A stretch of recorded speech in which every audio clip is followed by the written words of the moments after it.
Eu quero trazer uma reflexão aqui hoje sobre a bênção da constância ou a bênção por sermos constantes. Tiago, capítulo 1, do 6 ao 8. Vamos orar primeiro? Pai, em nome de Jesus, queremos orar neste momento, ó Deus querido, e assim como orei pedindo uma palavra vindo direto do teu trono, ó Pai, o Senhor me deu essa palavra já há mais de 15 dias. Parte dela eu citei, ó Deus querido, também um devocional nesses dias. Mas nós queremos tudo por completo, ó Deus, porque o Senhor é um Deus que quer nos abençoar por completo, ó Pai. Então fala conosco de uma maneira única nesta noite, ó Deus, em nome de Jesus. Amém. Tiago, capítulo 1, do 6 ao 8. Peça, porém, com fé, em nada duvidando, pois o que duvida é semelhante à onda do mar, impelida e agitada pelo vento. Não suponha esse homem que alcançará do Senhor alguma coisa. Homem de ânimo dobre, inconstante, fala inconstante, em todos os seus caminhos. Eu falei sobre a bênção da constância.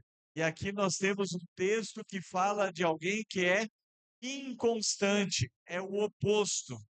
O dicionário de língua portuguesa define a constância como qualidade daquele que não falta a uma tarefa, dever, tratamento, assiduidade, frequência, persistência, insistência, obstinação. Neste caso, obstinação por fazer algo bom. Então, o próprio dicionário diz que é uma qualidade. Nós sermos constantes. É uma qualidade que nós devemos trabalhar dentro de nós. E é fundamental nós sermos constantes em muitas áreas de nossa vida. Porque o texto aqui ele diz que o homem inconstante ele não recebe nada de Deus. Não foi isso que o texto disse? Vamos voltar ali no texto 6. Veja só. Peça, porém, com fé, em nada duvidando, pois o que duvida é semelhante à onda do mar, impelida e agitada pelo vento. Não suponha, olha só, não suponha que esse homem alcançará do Senhor alguma coisa. Homem de ânimo dobre, inconstante em todos os seus caminhos. Deus não abençoa aquele que é inconstante, aquele que não persevera. Vamos usar uma ilustração aqui. A pessoa está orando por um carro. Ele diz: Senhor, me dá um Fusca. Eu quero um Fusca, Senhor. E ele tem uma semana inteira ali orando pelo. Aí, quando Deus está com a chave do Fusca para entregar para ele, o Marcos vai e aconselha ele: irmão, Fusca não é bom, não. Você deveria ter uma variante. Variante é espaçosa. Aí ele: é mesmo, vou orar por uma variante. O que vocês estão rindo aí? Você não conhece esse carro, não? Quem conhece esse carro aí que eu tô falando? E ele começa uma semana, ele conhece muito bem. Uma semana ali orando, eu quero uma variante, eu quero uma variante. Aí Deus está com a chave da variante para entregar para ele. Aí o Luiz Carlos, ele olha para você e diz: não, variante não tá com nada. Pede um Fiat 147. Isso que é carro. Aí ele começa a orar. Agora eu quero um Fiat 147, Senhor. É um Fiat 147. E está uma semana orando pedindo o Fiat 147. Aí chega o Jean, diz: não, Fiat 147 é pequeno demais. Se precisa. Como é que fala? SUV ou SUV que fala dessa categoria de automóvel? SUV? SUV? Se precisa de uma Rural, que é grande, homem. Você sabia que a Rural é o primeiro SUV do Brasil? E aí ele começa a orar pela Rural. E tá que ora pela Rural. E quando uma semana depois Deus está com a chave da Rural para entregar para o sujeito, aí o Theo diz: não, não é com nada. Carro bom é Corcel. É Corcelzinho ou Corcel 2? Então, é o Corcelzinho ou o 2? Já tá mais moderno, Corcel 2. Aí ele começa a orar pelo Corcel 2. E aí uma semana depois Geraldo, chega a dar uma sugestão diferente. Bom mesmo, bom mesmo, é um Opalão 6 caneco. Aí Deus estava com a chave do Corcel 2, ele começa a orar pelo Opala 6 canecos ali. Beberrão que só. Tem que ser dono de posto de gasolina. Comprar um posto junto. Queridos, eu usei esses carros modernos aí só para você ficar na sua mente, para ficar na sua mente que a inconstância ela não tem a bênção de Deus. O texto ele é muito claro, não pense que aquele que é inconstante obterá algum favor do Senhor. Ele não alcança. Por quê? Porque ele é indeciso. Uma hora ele está com tudo, é isso que eu quero, é isso, é por esse caminho que eu vou. Na semana seguinte ele mudou totalmente. Ele é inconstante. Mas como nós vimos, a constância é uma qualidade que nós devemos trabalhar dentro de nós. E eu quero falar um pouquinho aqui sobre essas qualidades que nós devemos andar, quais ser constantes no temor do Senhor.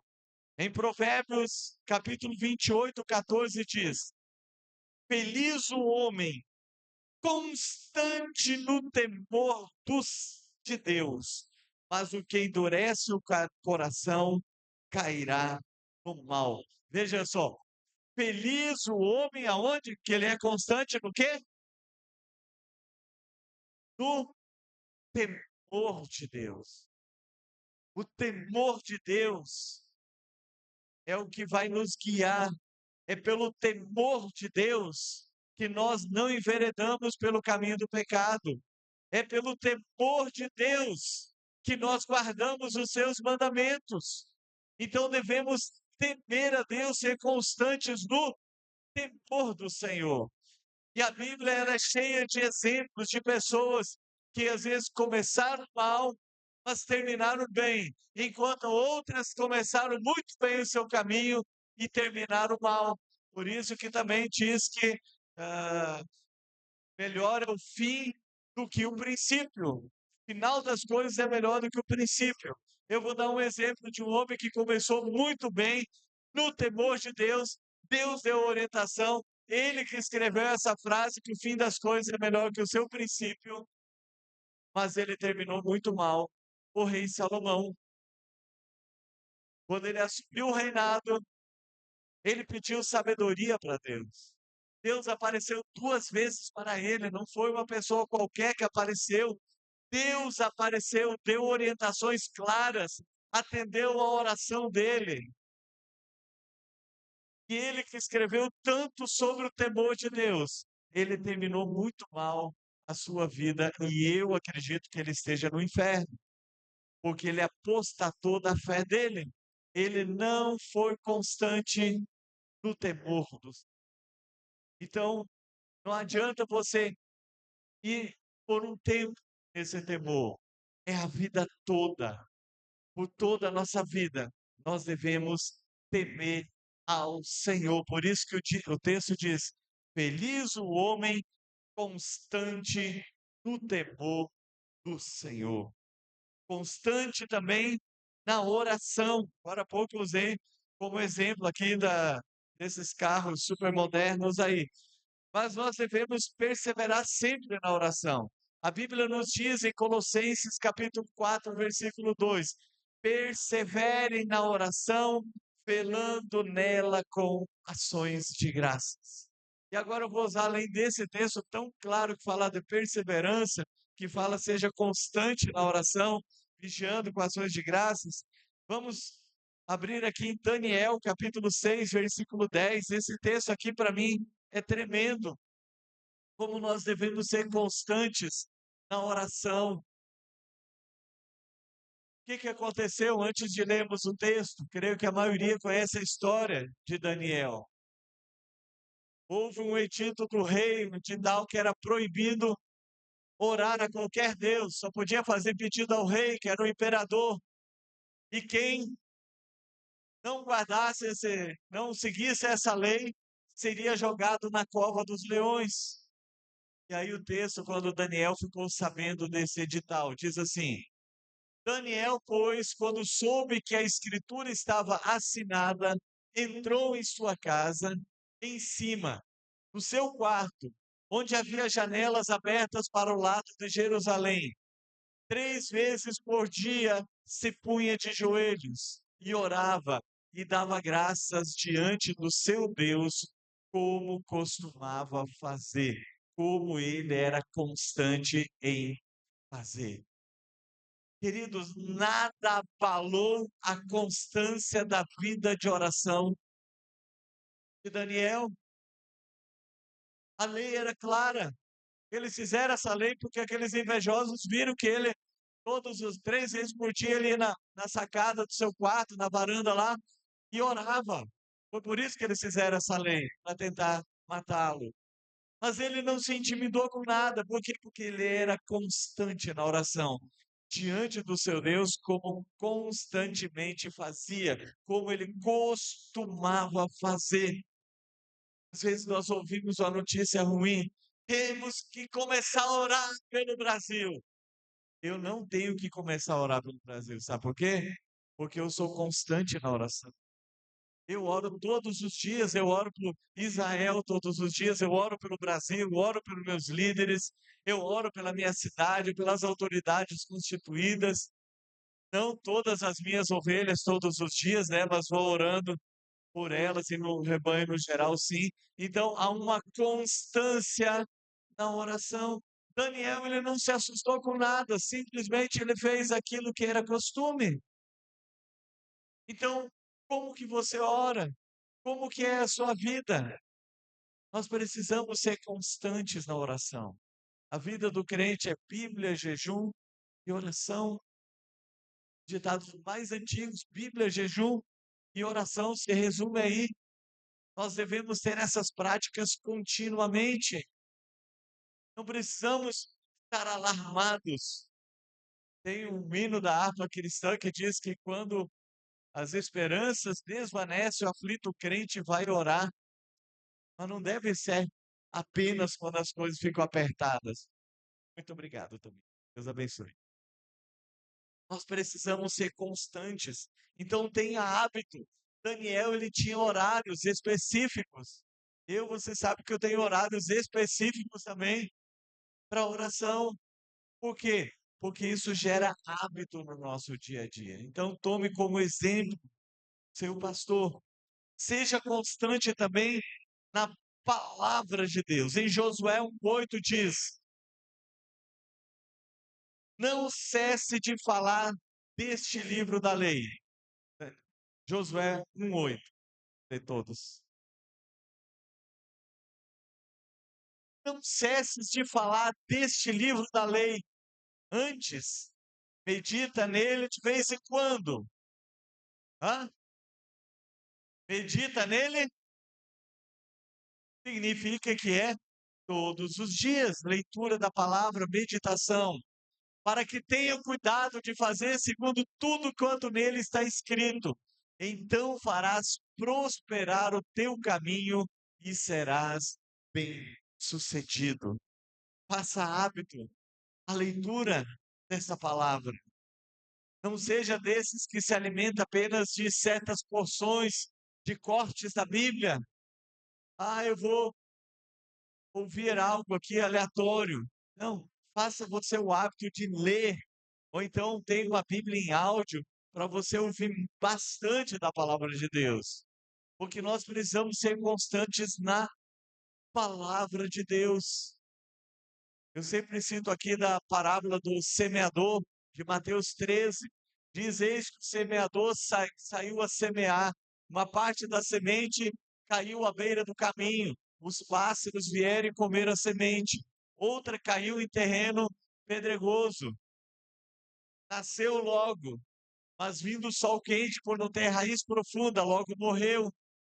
Outra parte da semente caiu entre espinhos, cresceu, mas ficou sufocada e não frutificou. Outra parte, porém, caiu em bom solo, o qual cresceu, frutificou a 30, 60 e a 100 por um. E quando os discípulos foram perguntar o significado dessa parábola, ele está falando que a semente é a palavra de Deus. Essa é a semente, a palavra de Deus. Então, quando ela é semeada à beira do caminho, é aqueles que não prestam atenção. Não prestam atenção, o inimigo vem logo e rouba a palavra. O passarinho comeu a palavra. Aquele que caiu entre as pedras são as pessoas que ouvem com alegria, mas na primeira perseguição, na primeira zombaria, na primeira piadinha que ouve, abandona logo. É o que o texto diz ali, porque não criou raiz em si. O terceiro tipo, que é aquele que caiu entre os espinhos e foi sufocada, diz ali que são as pessoas que querem estar dentro da igreja, mas elas não querem largar nada do que é necessário abrir mão para que você siga no reino de Deus. Diz ali que os cuidados, as preocupações e os cuidados da vida sufocam a palavra, são os espinhos. Mas existe aquela que caiu em solo bom, e esse frutificou a 30, 60 e a 100 por um. Agora bota a mão no seu peito. Diz: este solo é terra boa, é terra fértil. Amém? Glória a Deus. Então, seja constante na palavra do Senhor e você vai fazer prosperar o seu caminho. Você será bem-sucedido em tudo que você fizer. Seja constante no seu relacionamento com Deus. Tenha um relacionamento, oração, palavra já fala de relacionamento. Agora vamos ver isso aqui, porque também é importante. Daniel, capítulo 3, versos 17 e 18. Aqui mais uma vez, lá na Babilônia, os três amigos de Daniel ouviram o decreto do rei. Ele construiu uma estátua de ouro altíssima, grande, e emitiu um decreto que, ao som musical, todos deveriam se prostrar diante daquela estátua e adorá-la. E no primeiro toque que houve, dedo duro, tum, bateu o olho. Tem três que não se dobraram, meu rei. Por avisar ao rei que três hebreus não se dobraram. E o rei foi conversar com eles e disse: vocês não sabem, eu vou dar uma segunda chance. Eles falaram: não precisamos da segunda chance. Nós não vamos nos dobrar diante da estátua. Vocês não sabem que tem uma fornalha e todo mundo vai ser jogado ali dentro? Sabemos, olha o que diz o texto. Aí ele falou, o rei ainda no versículo anterior diz: e qual Deus será capaz de livrá-los das minhas mãos e da fornalha? E eles responderam para o rei dizendo: se o nosso Deus, a quem servimos, quer nos livrar, ele nos livrará. Ele nos livrará da fornalha de fogo ardente e das tuas mãos, ó rei.